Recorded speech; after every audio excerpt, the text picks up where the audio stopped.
Ladies and gentlemen, it is my pleasure to present to you Mannequin.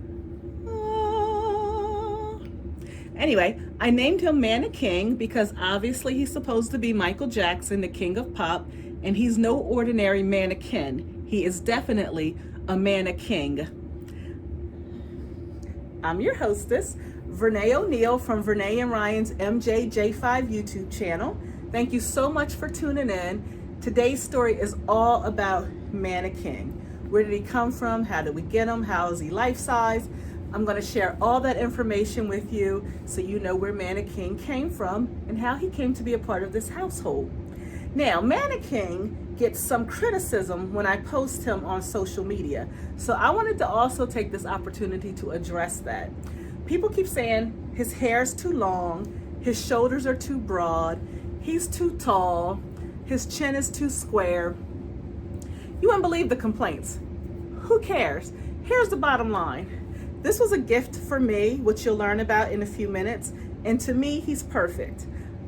I'm never going to cut his hair. I love it that length.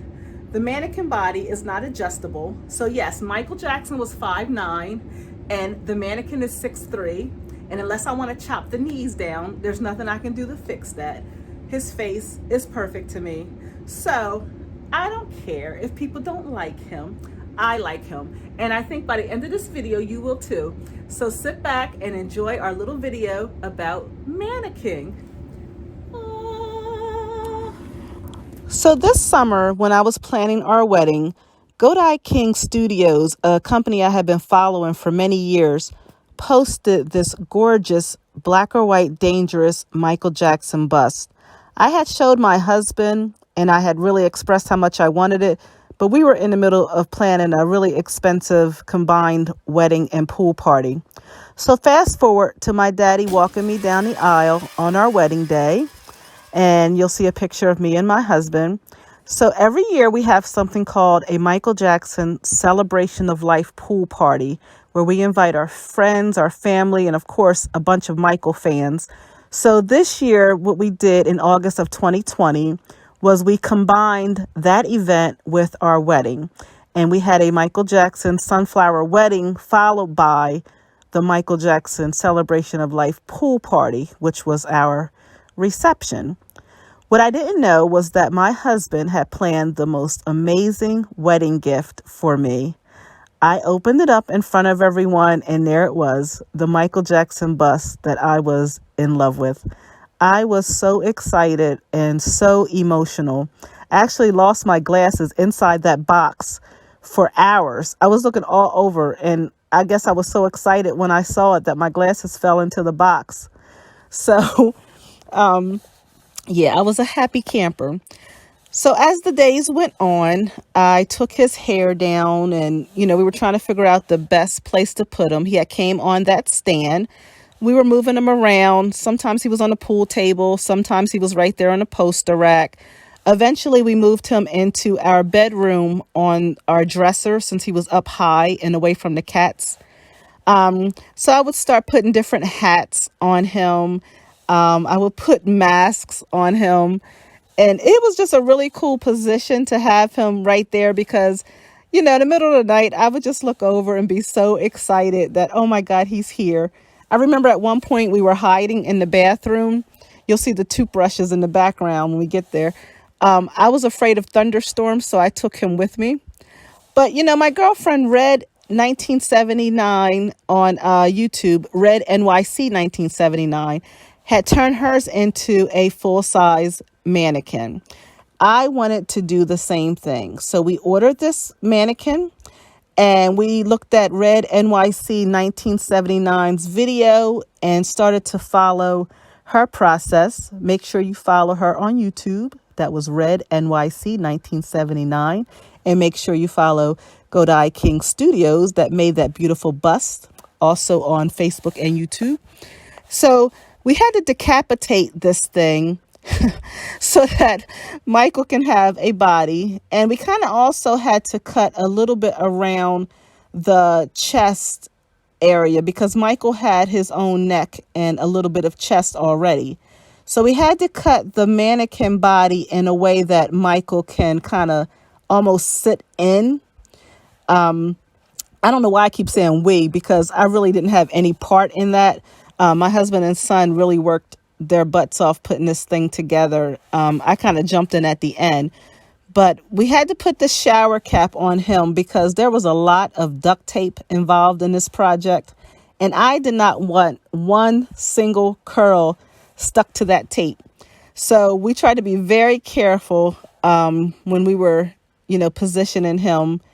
At one point when we were finished, he seemed like he was kind of leaning back in a way that his face was looking more towards the ceiling.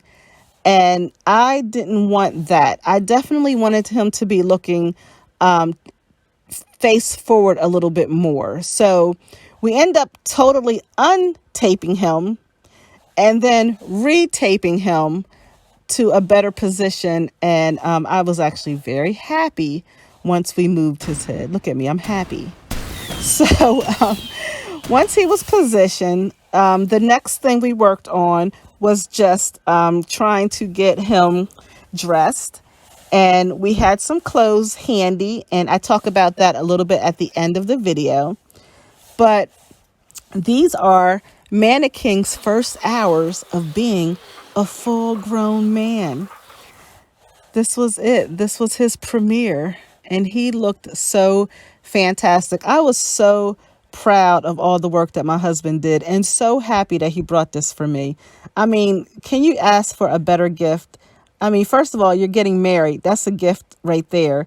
And then on your wedding day, you open it up and now you have your own Michael. I mean, come on. Is there anything better?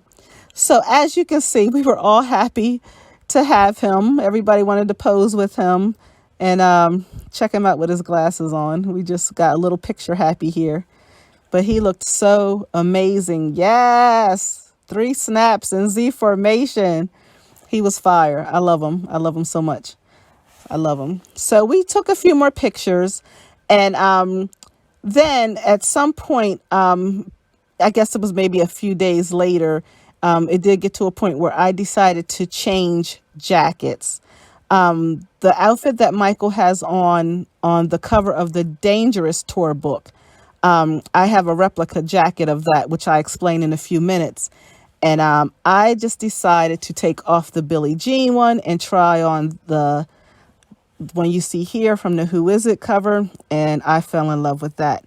But now I'm going to take a few minutes to just tell you a little bit about the outfits and getting Mannequin dressed. So this picture was featured in one of Michael's tour books, and it's also the cover of his Who Is It single. That is the jacket that Mannequin is wearing. Let me come around here so you can see the gold armband. I will try to see if I can kind of do the side-by-side comparison here. So what happened was, a few years ago, I won a contest for an MJ impersonator and friend named Pete Carter.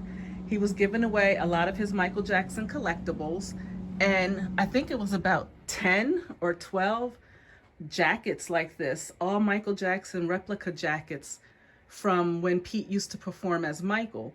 So this was one of the beautiful jackets, and all of those jackets fit Mannequin perfectly. It's so funny how that worked out. And as far as the pants, a few years ago, I had ordered these pants online, probably, I don't know, wish.com or something, to wear to a Michael Jackson party. I don't know which magical potion I thought that I was going to take in order for these pants to fit me, but they never did, but they fit Mannequin perfectly. So putting together his outfit was pretty easy. And then we went on eBay and found the shoes that he liked to wear. Not sure if I'm pronouncing it right. Florsheim's, is that how you say it? We found some used ones for a good price, and they just happened to be Michael's size. So that was how we got the outfit for him. And, you know, we can change up because we have so many of Pete's jackets. So, but I just like how this one fits. This was my favorite one on him. So there you have it, the story of making MJ Mannequin. Be sure to follow Red NYC 1979 on YouTube. And don't forget to check out Godai King Studios. He will be making some other Michael busts in the near future. Thank you so much.